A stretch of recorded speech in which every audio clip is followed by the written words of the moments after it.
Hi there, greetings. This is Ian, Wiltshire, from Germany. I've been living here in this country for at least over 45 years.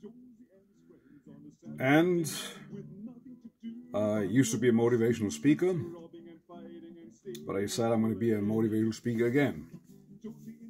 Because in my life I've experienced that whatever I thought of, whatever I imagined, came to pass, whether it was positive or negative.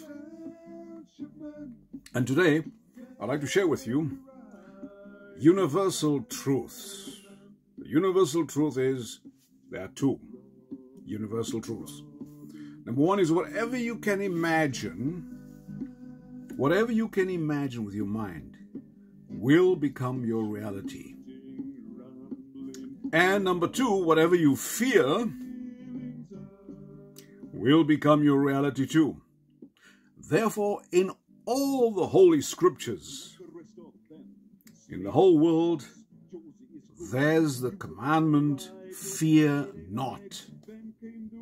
Because every human being, every soul in this world has the capacity to create. You create your reality. You actually create. You were created by the Creator so that you can go on creating.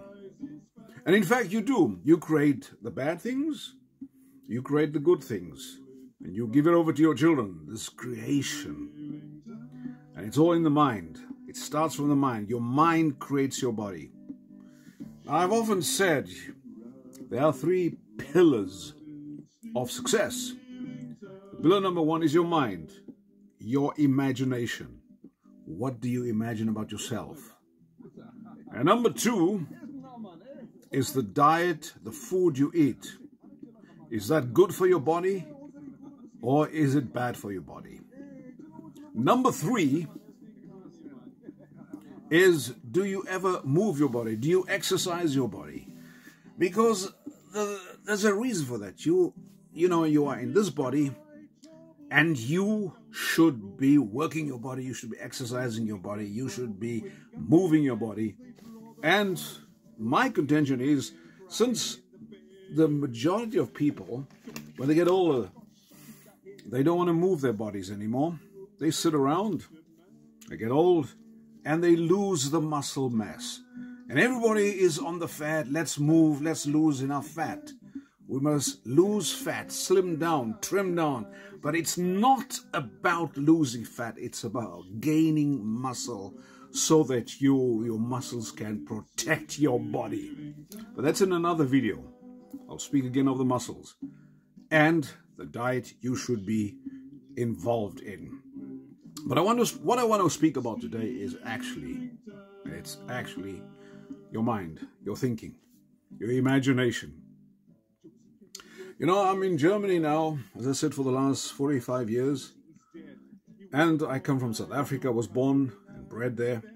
And South Africa had an institutionalized racism. If you're white, you are right.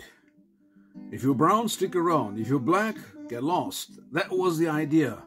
They clouded that in wonderful words. Then they said it was called separate development.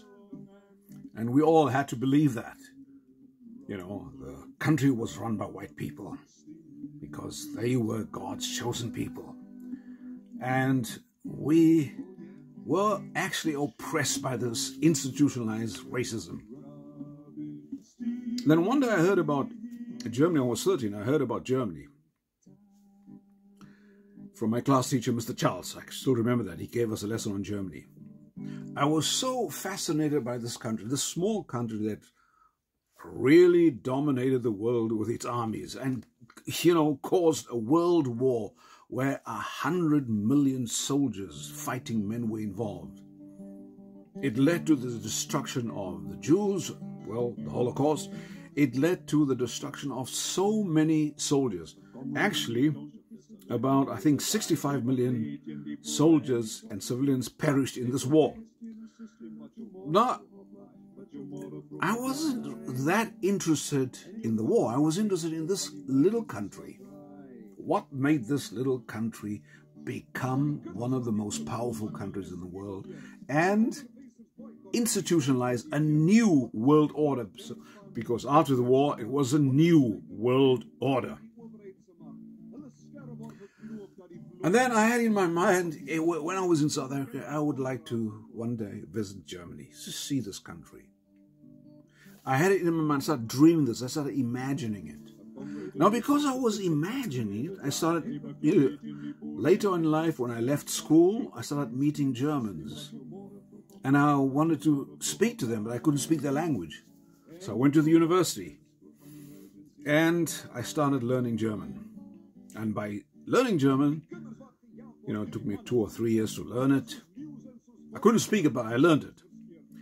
And what happened afterwards, I was offered a scholarship by the German government to come to Germany and study for 1 year. Well, I took this opportunity, because no one wanted to, all the people, all the South Africans wanted to go to Australia, to New Zealand, to Canada, to the USA. Nobody actually wanted to come to Germany. But I had Germany in my head, in my mind, and I wanted to come here. And eventually I landed up here because I got the scholarship. And when I came to Germany for the first year, I loved it so much. I thought, this is a wonderful country. And they don't treat me like a colored person. No, they treated me like a foreigner. And that was good because there were other white foreigners too. Ausländer, they call them. And so I felt, well, I'm just like the Americans who are here, the Ausländers. I'm like the Brits who are here, I like the Italians, all other foreigners. I was put on the same level as them and that made me very happy because I wasn't victimized on the count of the color of my skin. No, sir, no, sir. And that's why I love the country. And I came to Cologne, and I loved the Cologne beer, the Kölsch, and I loved the dialect Kölsch. I just loved the city of Cologne. To me, it was the most wonderful city in the world, basically, And I stayed here for 45 years because I just felt at home in this country. This odd, strange country with its hidden racism, this country also had its racism.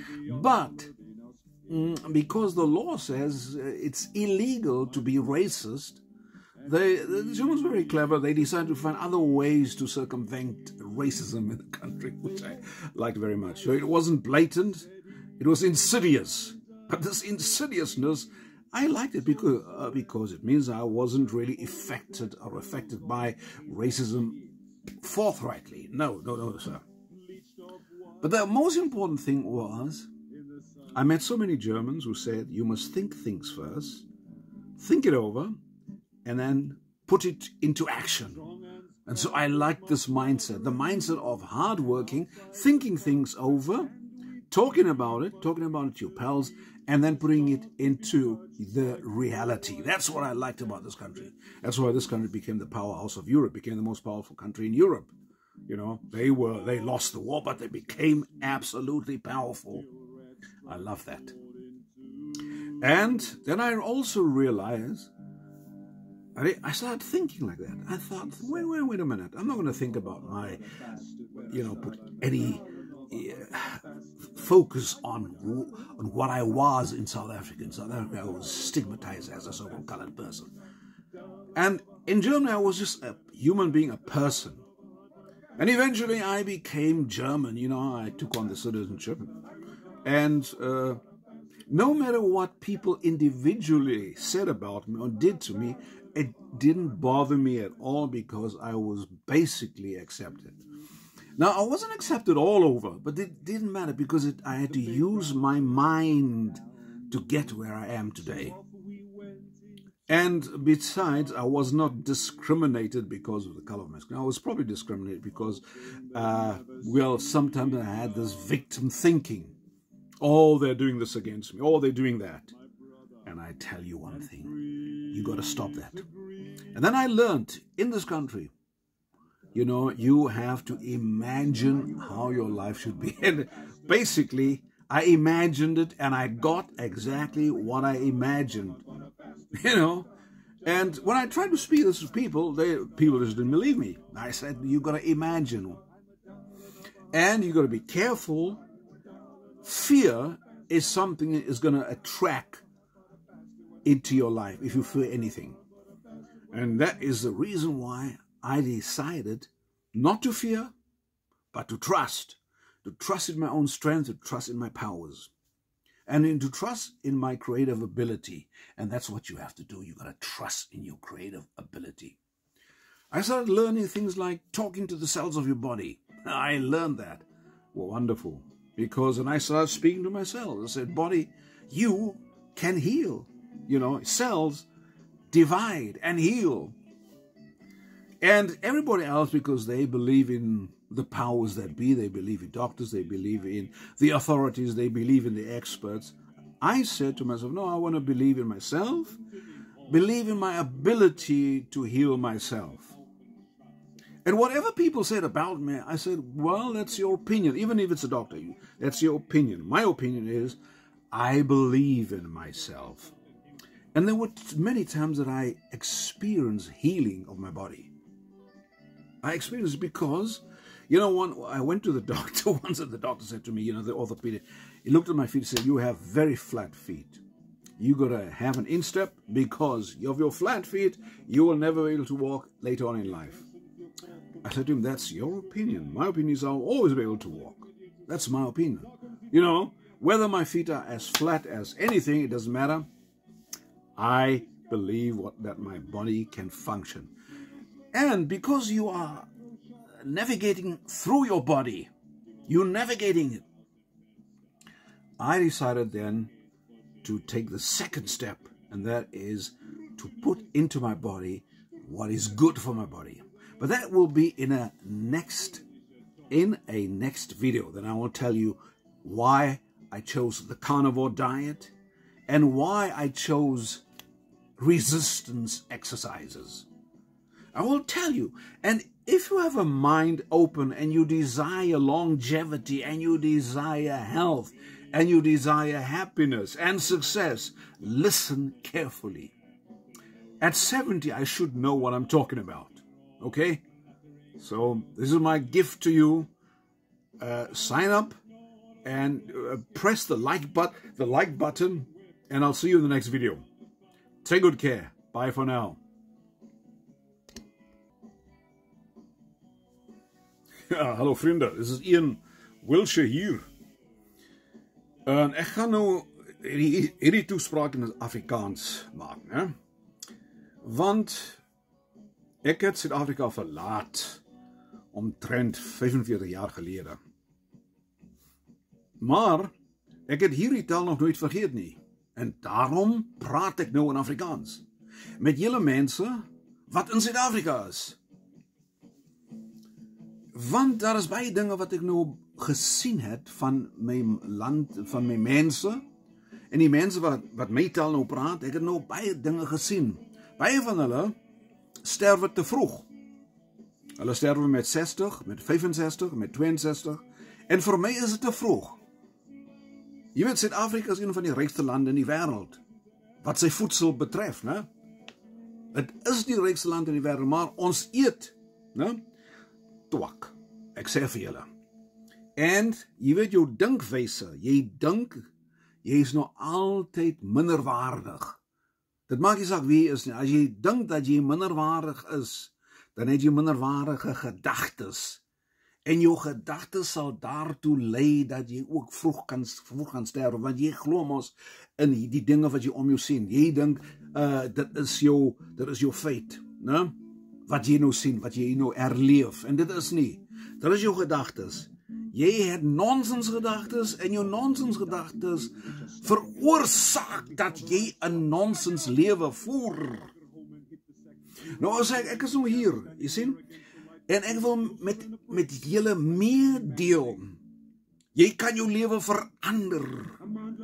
Jy kan jou lewe verander. Baie mense sê, nee, jy moet toelaat dat God jou lewe verander. Nee. God laat jou toe dat jy jou lewe verander. Jy kan ons hulp van die Here verlang, as jy dit nie self kan doen nie. Maar hy laat toe dat jy jou lewe kan verander. Want as jy wil lank lewe en jy drink baie, dan hou jy op om te drink. Hou op om te suip. Hou op om te rook. Daardie dinge voordat jy ongesond word. Jy word nie gesond nie. Dan gaan jy mos vroeg sterwe. As jy te veel rook en te veel drink. En dan nou kom die derde ding. Wat eet jy? As jy te veel koolhidrate en suiker eet, moet jy nie verbaas wees nie dat jy probleme in jou stelsel het.